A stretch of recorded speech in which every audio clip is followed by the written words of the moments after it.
Rajim. Bismillahirrahmanirrahim.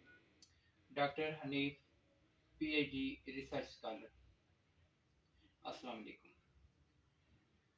Fibroid, uterus fibroid, fibroid basically एक रसोली को कहते हैं या वो ऐसी ग्रोथ जो अब नॉर्मल ग्रोथ हो और मोस्टली ये यूट्रस के अंदर या यूट्रस के इन या आउट में मौजूद होती है। इसकी काफ़ी सारी किस्में होती हैं। ये एक तो मैलिग्नेंट होती है, एक बिनाइन होती है। मैलिग्नेंट की मुराद ये है कि वो खुदा न खासा कैंसरस भी हो सकती है या टीबी की हो सकती है। बिनाइन का मतलब ये है कि वो सादा रसोली होती है और वो सिर्फ एक ग्रोथ ही है, इसके अलावा और कोई काम नहीं है। इसकी सिम्टम में ये है कि मेनोरेजिया, डिस्मेनोरिया, कभी कभी एमिनोरिया यानी ब्लीडिंग बहुत ज़्यादा हो जाती है, दर्द के साथ होती है और कभी कभी नहीं भी होती। ये इसके साइन एंड सिम्टम है।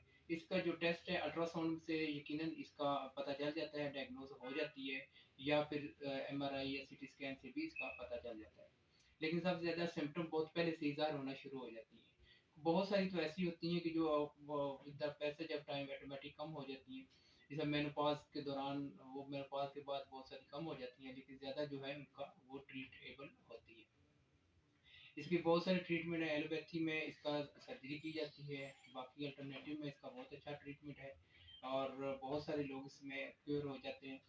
होम्योपैथी में इसका बड़ा अच्छा ट्रीटमेंट है और वो सबसे पहले तो मियाज़मेटिक देखना है कि इसका मियाज़म कौन सा है, और उसके बाद चूँकि होम्योपैथी में फाइब्राइड के हवाले से अगर हम मेडिसिन लिखें तो कोई नहीं होगी, और जब हम सिम्टम लेते हैं तो उसमें से इसकी बहुत सारी मेडिसिन होती हैं।